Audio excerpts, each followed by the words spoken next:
When you're selling on Amazon, you get flooded with different metrics: CPC, CPA, PPC, ACOS, and so many different metrics. What is the number one most important metric that you need to be focusing on right now?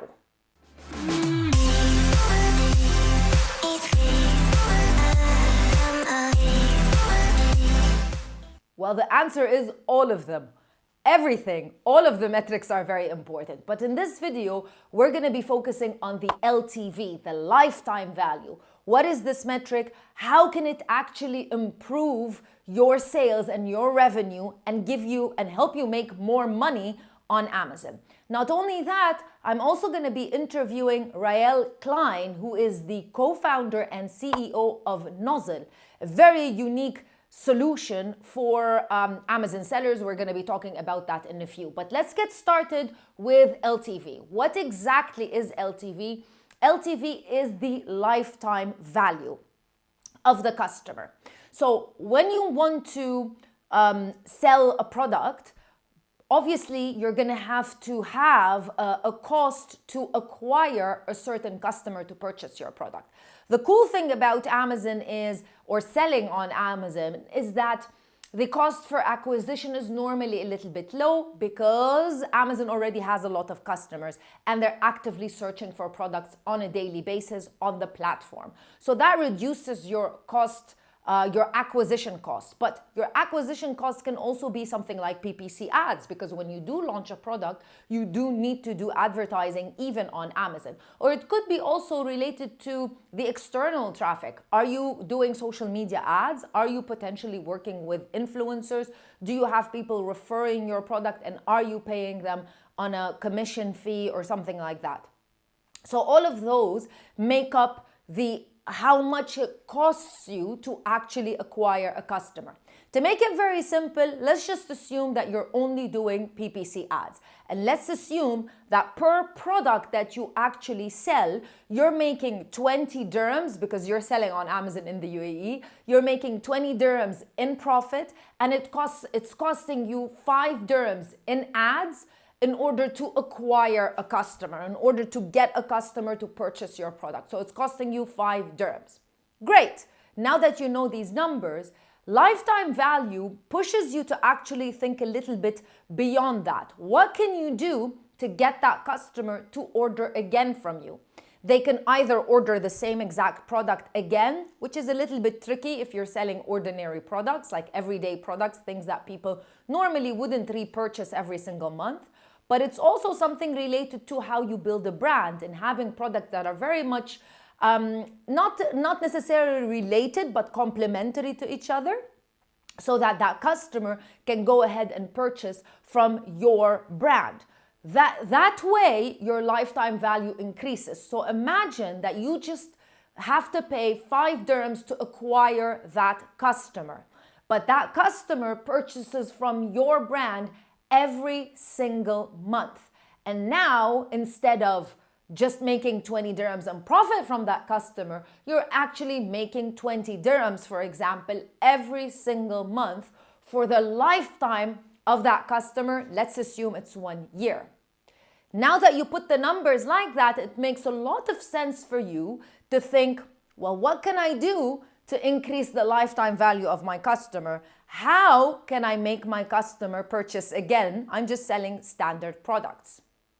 All of those things, we're going to answer them, all of those questions, and thinking a little bit outside of the traditional box, thinking a little bit long-term rather than short-term, is something that maybe doesn't come naturally in the beginning, but it's something that can help you improve your sales and grow your sales better and better.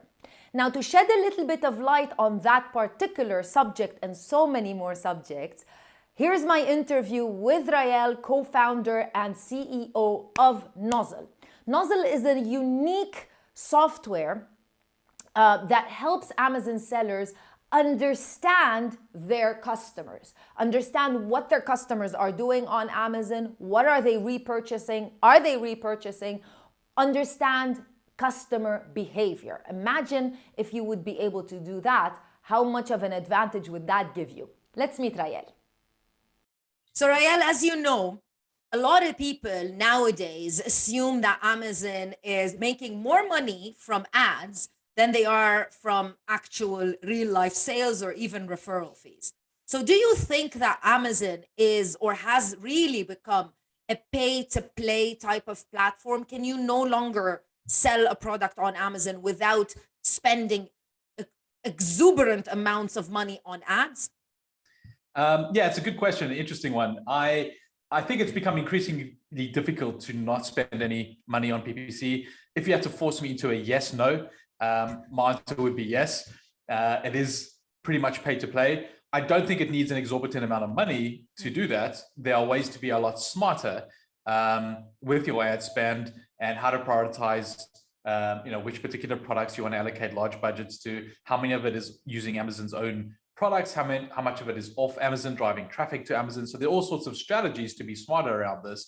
Now, before we jump into, we decided, both of us, that we're going to be talking about strategies of how sellers, no matter which marketplace they're selling in, obviously we're talking about Amazon, but by marketplace, I mean country, let's say. So if they're selling on Amazon in Europe, right here in the Middle East, in the US, what are the strategies that they can follow to increase sales, but most importantly, to maintain those customers or to try to resell to those customers that they've worked so hard and spent money on to acquire to begin with. Now, your company, the company that you founded, Nozzle, well, you are essentially, you're making this very easy for us to be able. So I'm going to say you're making it like it's a cheat. You're letting us cheat, but definitely without breaking any rules and regulations. So tell us. We would say unfair advantage, first, right? Then we'll jump into the strategies. Yeah, absolutely. So it's interesting. I mean, we very much take the approach where, if you can't measure something, you can't improve at the end of the day. So it's all very well saying, increase sales or, increase profitability. But at the end of the day, if you don't have a way to kind of measure the levers that you can pull, then it's very, very difficult to improve. You can't even attribute, I took this action and it resulted in this particular thing. And so for us, it's always kind of a measurement. So smart. That's so smart. A measurement first approach, right? Like, absolutely. And, there've been really good ideas of things we want to do, but we can't really measure it properly, and we don't land up doing them just because we need to be very sure that I did this and it resulted in that. We very much focus on in fact, our starting point on Amazon is very different. We start with the customer. Like, what are your customers who buy from you? What is their behavior? What are they doing? How often are they coming back to buy something? When they buy something, is it the same product? Is it two months between purchases? And off the back of analyzing their behavior, we can recommend a whole lot of growth strategies to either, roughly speaking, sellers that we work with fall into two camps. Number one, they want to just grow as quickly as possible. So this is growing, for instance, top line revenue, getting market share, those sort of things. And the other category is more sort of profit focused sellers. And so, they're more focused on, let's shift our resources onto those products that are the most profitable to help with cash flow. And it's not really about sort of just growing revenue or growing market share. But either way, it always comes back to the basic principle of understanding your customers and measuring, what happens to make decisions off the back of that. If you're getting value from this video so far, make sure that you are subscribed to the channel. Make sure that you like this video and leave us a comment in the comment section below, any question that you have related to the video subject. Let's keep going. So if you're used to, for instance, selling D2C on Shopify or any of those platforms, so a lot of these things you're actually you'd be used to. These are kind of table stakes, perhaps strategies that you would do. But just in the Amazon universe, it's been extremely difficult to do that, and that's obviously where we come in. I guess as well, just maybe providing some context on kind of the wider environment now on Amazon. It's only going to get a lot harder to be successful on Amazon in the future, right? And so a lot of us sort of talk about are you selling products or are you building a brand on Amazon, right? And the difference is, I just want to ship as many units as possible. I don't really invest much in building loyalty or recognition, those sort of things. Whereas, sure, it's more difficult. It requires a much more long-term mindset. It's going to cost more ultimately in the beginning, only in the beginning. But building a brand is just fundamentally different, right? If you want to set yourself up for long-term success, you need to be thinking about how to build a brand as opposed to just shipping as many units as possible. And so I guess what's accelerating this this trend is a bunch of things. Some of these things are going to be from Amazon, and some of them are just sort of external factors, right? So on the Amazon side, you've got things like in certain marketplaces, Amazon's actually putting up the referral fees in January of next year, right? And so they've held them sort of constant for quite a while. There's all the kind of COVID related stuff, etc., happening, but they're actually increasing that, so it's becoming more expensive. Number two, definitely, is what we've just spoken about, is the advertising component. That's the pay to play. Cost per clicks have been increasing universally, anywhere from we were 25% year on year. We've even had a doubling. We've had 100% increase, and so it's just getting more expensive from that point of view. Some of the external factors, supply chains, obviously, right? That's top of mind for everybody now. It's very, very difficult to secure supply chains and get consistent shipments in. Ship freights, air freight pricing is all over the place as volatility. So it's really, really tough. And you've got a lot of what's called the aggregators, who've raised a whole lot of money. They come in and buy a lot of these seller brands and buy and scale them up, right?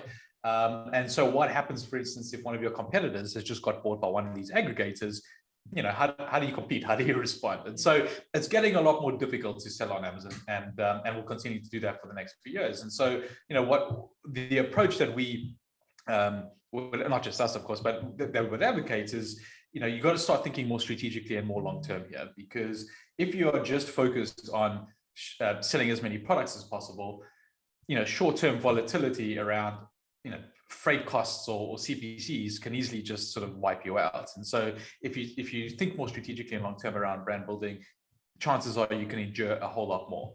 And what do I guess mean specifically around that, around brand building? I mean, some of these things can be measured around, do people recognize your logo or recognize the name or whatever it is? But one of the areas that we focus on the most is effectively customer loyalty, right? I mean, it's one thing someone, recognizing your brand, but it's another thing for them to continually just buy your products over and over again. That's the ultimate expression of a brand.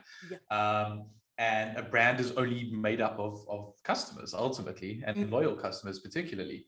So when thinking about how to increase your sales or how to increase your profitability and thinking about your brand, it's really also about thinking what sort of products you want to be selling in the first place, right? Like what products lend themselves to repeat orders, for instance, right? Because if you think about it, I advertise to get someone to buy a product, but if they buy again from me, if they buy 2, 3, 5 times from me in the future, I don't have to pay to acquire that customer again. They're just going to do that out of loyalty.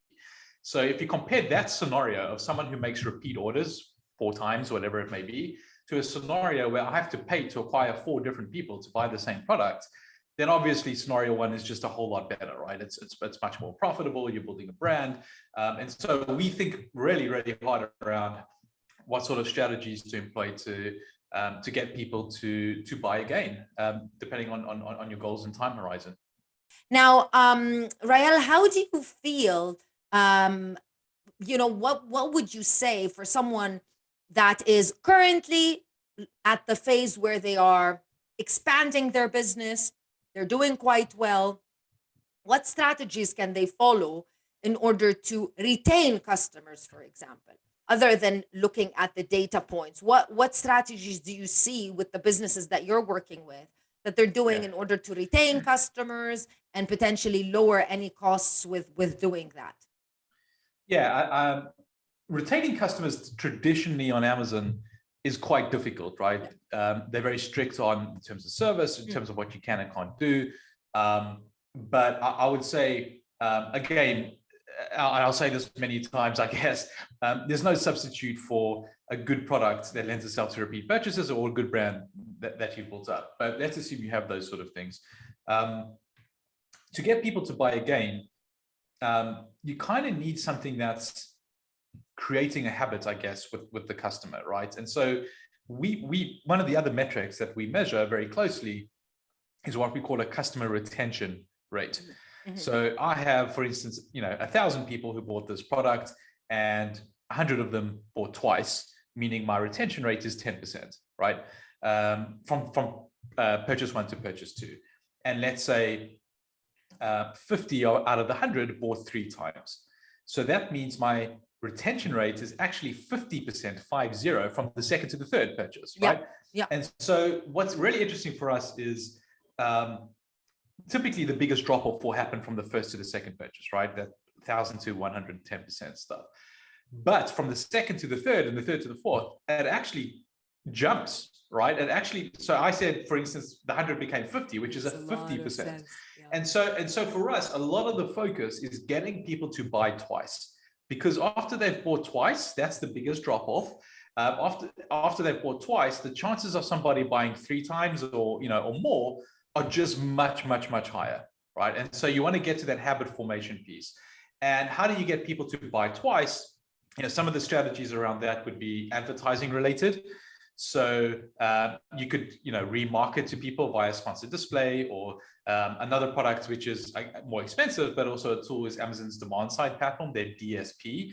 And so this is, for instance, you can target people who've bought your product in the last 30 days or the last 60 days. Let's go show them an ad to go buy again. Clearly, if they sign up to anything like subscribe and save, that's super useful. That's perfect. Yeah. Exactly. And so, but there's always a question on, okay, it's all very well saying, show me an ad that I've bought your product, but when should I show you the ad, right? I mean, if in some cases it's very clear that if I'm selling supplements and I sell a 30-day supply of supplements, I expect someone to buy, days 28 to days 30. Yeah. They should be buying again. So maybe that's when I want to, show the ad to that person. But actually, for a lot of other products, it's very difficult to know when people buy again, right? Is it after 2 months? Is it after 2.5 months? Or, whatever it is. And so that's one of the other things we would measure, is to say, like, when are people actually buying again? Because a lot of the time it's just not obvious, right? I outlined the supplements case, which is obvious, but most of the time it's not as easy as that. And so thinking about when you want to show someone that ad to coincide with when they are most likely to purchase is certainly going to help you, get from that first to the second purchase. So that's one way, which is on the advertising side. There are other methods of trying to get people to buy again, non-ad related. These is, you definitely need to be careful to remain within Amazon's terms of service, but giving them an incentive. That's exactly what I was thinking about. Yeah. So extending the warranty, or giving an ebook on how to, use your product, and giving them a reason to, to give over some details, etc. Clearly, if you need to send any offers, you need to send them back to Amazon. You can't go D2C and all that. That's clearly against the rules. But again, you can only do that with a good product and a good brand. Like, why would I want to extend the warranty, or why would I want to download an ebook, if there's no real use case for it? So, it really does come back to that fundamental thing. But I'd say those are the kind of the two strategies to try and get people to purchase again. But as I say, we know we've got the data to say, like, well, what happens afterwards, right? The chances from the second to the third purchase are much higher than from the first to the second. So, we advise our customers on really trying to push for that second purchase. One of the other interesting ways of doing it is to perhaps sell a trial version of your product, right? So this is a miniature version of, a pet product, for instance. It's only meant to last for 5 days or whatever it is. It's trying to introduce people to your brand. And then obviously you probably break even on it. You probably don't make any money off the trial version, right? But then you want to, obviously the idea is to get people to buy the full version. And so that's one of the other things we can measure, is to say, okay, of the people who buy the trial version, how many go buy the full version? And what does the journey look like? For instance, do they buy the trial? Do they buy the trial again? Do they buy the trial a third time and then convert? Or actually, does it just go from, one trial to full conversion? So again, that could be a nice sort of entry level way of trying to get people to buy again, buy that second time. It's just offering a trial version and then thinking about the full version and That being able is to measure it. fantastic. The crucial part is the measurement piece, right? Like you can Yeah. easily go sell trial versions and you'll know you've sold 1,000 units of the trial version, but how many of them actually bought the full version? That's a much tougher question to answer. That's fantastic because you said so many golden nuggets, honestly. But it's very hard to potentially nowadays measure what makes a brand a brand. And is it just basically having a logo? Does that mean that you're a brand nowadays on something like it was that Amazon? easy, right? Yeah, exactly. So it makes a lot of sense what you said, because doing all of those things and thinking a little bit outside of the box can help you solidify that brand. And basically, it's always the same. People are gonna just go to whatever they feel comfortable with. Like I always give the example of, you might travel the whole world or go to a brand new country, a brand new city, and then if you want a cup of coffee, you're just going to naturally gravitate to the coffee shop that you know most, which is maybe Starbucks, because you're just used to it, you know what to expect, even if you don't like it, but you know what to expect. So habit formation. Yeah, exactly. So what you're saying is very similar, but do it on Amazon. So you need to push the customer to try to create that habit whereby if they do buy the second time, and one thing to note is that we're not saying buy the same product. We're saying buy from the same brand. Doesn't have to be the same exact product. If you're selling a mug, for example, they're not going to buy a mug a second time.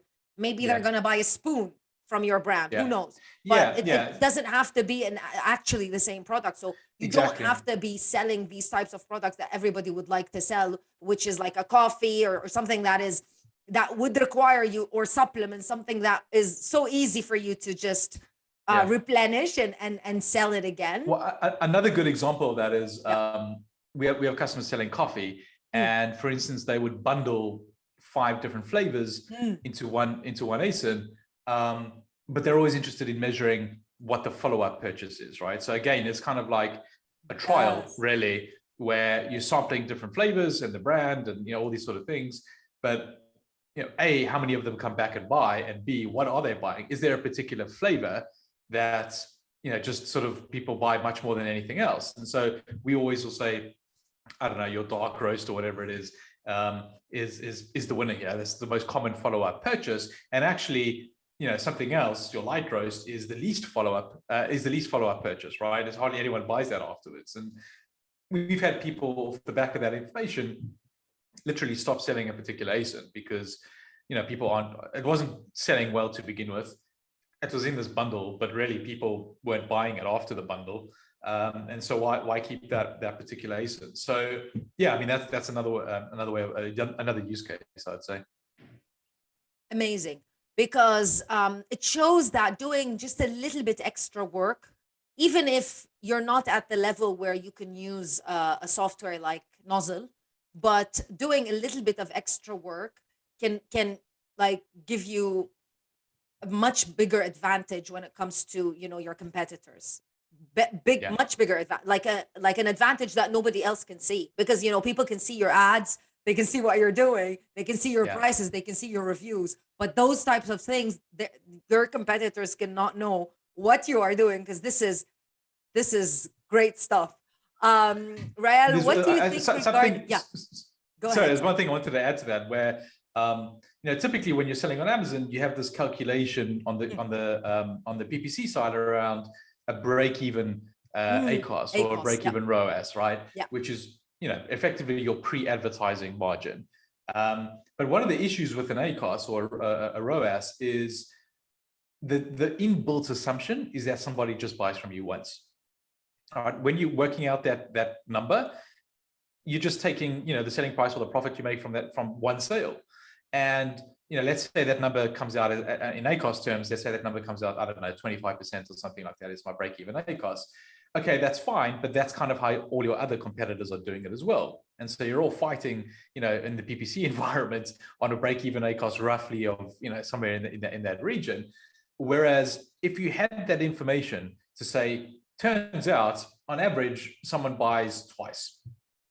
Well, what does that mean? It means that you can instantly double your break-even ACOS. It means now that I can becomes 50%, not 25%. And if your break-even ACOS is 50% and all your competitors are sort of sitting around 25%, that is a huge difference, right? That means you can really, really be quite aggressive on the PPC side if you want to, knowing that you've got a break-even ACOS, that's a hell of a lot more than your competitors. Thank you so much to Rael for this very, very insightful interview. You can find a little bit more information about Nozzle. I will leave their website linked in the description box below.